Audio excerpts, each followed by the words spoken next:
तो अभी आप देख सकते हैं जो हमारे पास यहाँ पर एक सैंपल टंगा हुआ है ना, जैसा आप यहाँ पे देख रहे होंगे, ये एक सैंपल है हमारे पास और इस सैंपल की एक डाई बनानी है। अगर मैं इन तीनों को मिला करके एक बात बताना चाहूँ कि भाई ये एसी का फ्रेम है, जैसा कि एसी का जो आउटडोर लगता है ना, एसी को रखने के लिए इस फ्रेम को इंस्टॉल किया जाता है, उसके ऊपर एसी को टिकाया जाता है जो एसी का आउटडोर होता है। तो इसके लिए क्या था, एक हमारे पास डाई बननी थी इसकी होल की, तो होल की डाई हमने तो यहाँ पर बना दी है। लेकिन इसमें एक खास बात है जो मैं आपको बताना चाहूँगा। खास बात तो मतलब ये हो गया कि अब इतनी बड़ी डाई बनाने कोई मतलब तो है नहीं, मान लीजिए अगर ये सारे होल करने, हालांकि इसमें चेंजेस हुए हैं कुछ नया होल भी इसमें ऐड किया गया है। अब इसका मतलब ये तो नहीं डाई हम इतनी बड़ी बनाए, लेकिन एक सबसे प्लस पॉइंट ये है कि हमने इसको इस तरीके से बनाया कि एक बार अगर आपने पीस, जैसे मान लीजिए अगर आपने पीस यहाँ लगा दिया और एक बार यहाँ लगा दिया, तो एक बार में आपका काम खत्म है, एक बार में आपका सारा काम ये कंप्लीट हो जाए, यानी कि आपका पूरा पीस बन के निकल जाएगा। हाँ, बेंडिंग करनी पड़ेगी वो अलग मैटर, लेकिन पंचिंग डाई के बारे में बात कर रहा हूँ मैं। अब एक बार इसको टूल हम ट्रायल करने वाले हैं, ट्रायल करके देखते हैं कि हमने जो साइज वगैरह मेंटेन किया है या फिर जो हमने सीट के हिसाब से क्लियरेंस डाला है वो बर वगैरह कैसी आ रही है। फिर डाई के बारे में भी आपको जानकारी शेयर कर दूंगा कि स्टॉपर कहाँ लगा रखा है, गेज कहाँ लगा रखा है, ये सारा कुछ आपको पता चल जाएगा इस वीडियो के अंदर। लेकिन मेन चीज़ जो समझने वाली थी वो यही है कि भाई बड़ी डाई ना बना करके अगर 2 बार में काम हो रहा तो ठीक है। अब इसके लिए क्या हो, मैं बड़ी डाई बना दूंगा, बड़ी मशीन भी चाहिए। और ऐसा भी हो सकता था, मान लीजिए अगर ये जो होल कर रहे हैं तो आप एक डाई इसकी बनाओ, एक बार एक स्ट्रोक यहाँ मारो, एक स्ट्रोक यहाँ मारो, एक स्ट्रोक यहाँ मारो, तो आपका 3 स्ट्रोक लग रहा है। तो कोशिश ये करो कि जो भी डाई आप बना रहे हो कि सामने वाले के पास जो पावर प्रेस है, कितनी कैपेसिटी की, ऐसा मत करो कि भाई डाई तो हमने बना दी, चले ना चले तुम्हारी मर्जी है। तो भाई ये जब हम किसी के लिए डाई बनाते हैं तो बहुत सोच समझ बनाते हैं, उससे पहले हमसे आपसे बात हो या ना हो, लेकिन जब बात हो जाएगी ना, जब काम होगा तो आप कहोगे हाँ भाई क्या चीज़ बनाई है आपने। तो अब सिंपल सी बात यह है कि अभी मेरे पास यहाँ पर सीट है, ये रही सीट, 2 mm की सीट है ये, और इसकी चौड़ाई जो मतलब यहाँ पे जो बेंडिंग से पहले जब ये सीट रहेगी ऐसे सेम सीट रहेगी, 60 mm चौड़ी है, इसमें बराबर तरीके से होल आने चाहिए। ठीक है, फिलहाल तो हमारी डाई लग भी चुकी है और चाल भी पूरी सेट हो चुकी है। एक बार पंचिंग करके देखते हैं और पंचिंग कैसे करना मैं आपको दिखाता भी हूँ, फिर उसके बाद सारी चीज़ चेक करवाता हूँ। फिलहाल डाई का ट्रायल करने के लिए हमारे दीपक भाई आ चुके हैं। चलो चालू करके एक बार दिखाओ कि कैसे पीस लगाना है, कैसे काम करेगा ये।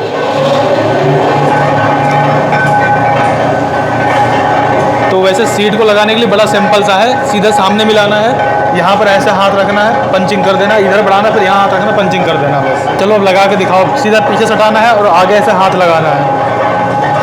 हाँ बस ठीक है, अब मारो स्टॉप। ठीक है, पंचिंग हो गया। पंचिंग होने के बाद सीधा इसको आगे बढ़ाओ, ये चीज़ अब आगे अंदर जाएगा और इस साइड से मिलेगा, यहाँ पर मिलेगा, यहाँ पर मिलेगा।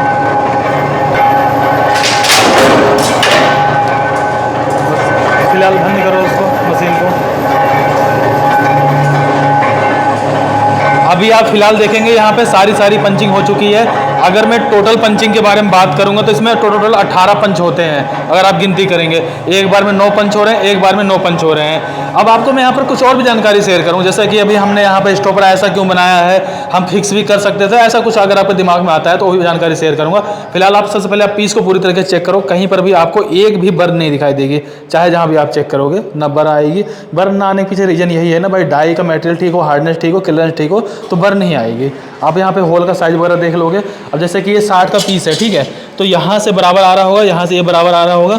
जब बीच में बेंड करेंगे तो सेम लगभग इस टाइप का पीस बन जाएगा। लेकिन हाँ, इसमें थोड़ा सा चेंजेस किए गए हैं होल के बारे में, जो कि आप यहाँ पे देख पाओगे। पीस आपका कुछ इस तरीके साफ सुथरा से निकल जाएगा। अभी आपको एक डाउट भी हो सकता है, जैसे कि स्टॉपर को लेकर के, एक्चुअली जब हमने डाई को बनाया ना तो हमसे कहा गया ये, मतलब सामने से उन्होंने खुद बोला कि आप यहाँ पे सामने से कोई स्टॉपर मत लगाओ, क्योंकि यहाँ पे ऐसे उंगली लगानी है और यहाँ पे ऐसे उंगली लगानी है और पीस हमें यहाँ पे कटिंग कर लेना है।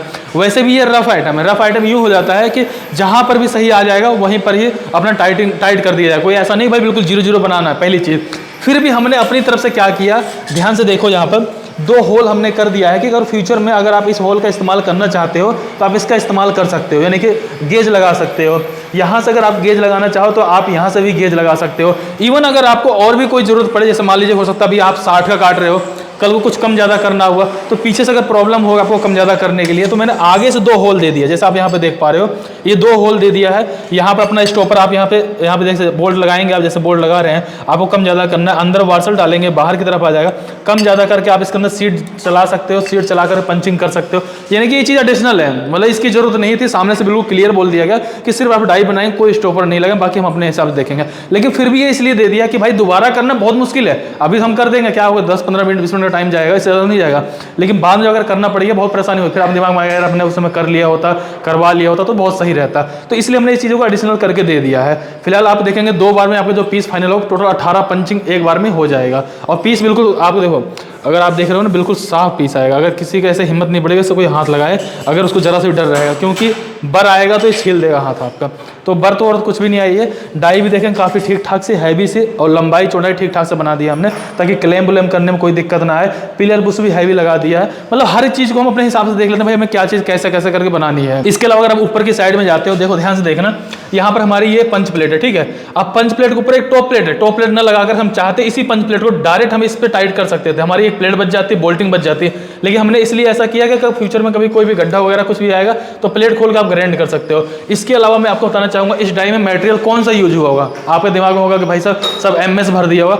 सिर्फ 2 प्लेटें हैं, एक टॉप प्लेट और एक बॉटम प्लेट, यही दोनों ही आपकी MS की है। ये डाई स्टील के EN31 है। यहाँ तक कि ये भी पंच प्लेट भी EN31 की है, टॉप इसके पंच की बैक प्लेट भी EN31 की, पिलर बुश EN31 के है। और सबसे मजे वाली बताऊँ मैं, अगर मेरे को पैसे बचाने हो तो मैं क्या कर सकता हूँ, इसको मैं MS के लगा लूँगा, जो 100 रुपये किलो मटेरियल आएगा वो 80 रुपये का 70 रुपये में आ जाएगा। पहली चीज़ यहाँ पर मैं इसको MS का यूज़ कर सकता हूँ, इसको MS का यूज़ कर सकता हूँ। तो पैसे बचाने के भी तरीके बहुत ज़्यादा है, लेकिन भाई पैसे वहाँ बचाने चाहिए जहाँ पर आपको लगे कि भाई बस एक बार बचा लिए तो काम चल जाएगा। अगर बार बार यूज़ करोगे, बार बार तकलीफ देगा, तो भाई पैसा मत बचाओ, बल्कि चीज़ सही बनाओ। मेरा मानना ये जो कि आपके सामने है, ऐसा नहीं मैं आपको अलग कुछ बता रहा हूँ, दे कुछ और रहा हूँ। अगर किसी को ऑन कैमरे पर कोई चीज़ बोल रहे हो, बता रहे हो ना, बहुत बड़ी बात होती है।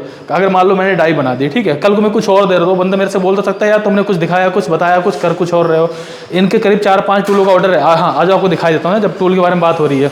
तो ये वाला भी मुझे कंप्लीट करके देना है, ये भी मुझे बनाना है। मतलब ये पंचिंग होगा, यहाँ से ये पंचिंग होगा, यहाँ से स्लॉट होगा, ये भी डाई मुझे बनानी है। लेकिन मेरे मुंह से उनके लिए एक शब्द निकला कि पहले आप एक अपनी डाई बनवाओ, एक डाई बनवाओ, आपको सही लगता है तब आप और डाइयाँ बनवाना, ताकि कल को आपको ऐसा ना लगे कि आप मैंने पैसे दे दिए और फंस गया, मज़ा नहीं आया। मैं तो हर किसी को कहता जो आप पैसा दोगे आपको तकलीफ नहीं देगा। फिलहाल इस डाई का मैटर यही था। और इसके अलावा मैं आपको बताऊँ तो कई सारी डाइयाँ जैसे यहाँ पर देखो बनी पड़ी हुई हैं, और भी दिखाना चाहूँ तो आप यहाँ पे देखो, एक डाई ये आपकी पड़ी हुई है, एक डाई ये पड़ी हुई है, एक डाई ये है, एक डाई ये है, एक डाई ये है। ये डाइयाँ सारी बनी हैं, चल रही हैं, कर रहे हैं, कई तरह के अलग अलग काम चल रहे हैं। बहुत सारे प्रोडक्ट हमने यहाँ पर अलग अलग तरीके से बना भी दिए हैं, बहुत सारे हमारे पेंडिंग में, बहुत सारे काम चल रहे हैं। तो भाई सीधी सी बात है, इतने सारे बॉक्स जो देख रहे हो ना, जितनी डाइयाँ अभी बनेंगी, बनने में पैक होंगे, पैक होने बाद जाएंगे, तो भाई टाइम लगता है, काम अच्छा होता है, काम तरीके से होता है। जो मटेरियल लगना चाहिए वो मटेरियल हम लगाते हैं। फिलहाल इस वीडियो के लिए लाइक करिए, चैनल सब्सक्राइब करिए, कोई डाउट हो कमेंट करिएगा। इसके अलावा अगर आपको कोई भी काम करना हो तो आप कॉन्टैक्ट कर सकते हो। सबसे पहली बात यह है कि टूल रूम फैमिली से मैं बात कर रहा हूँ।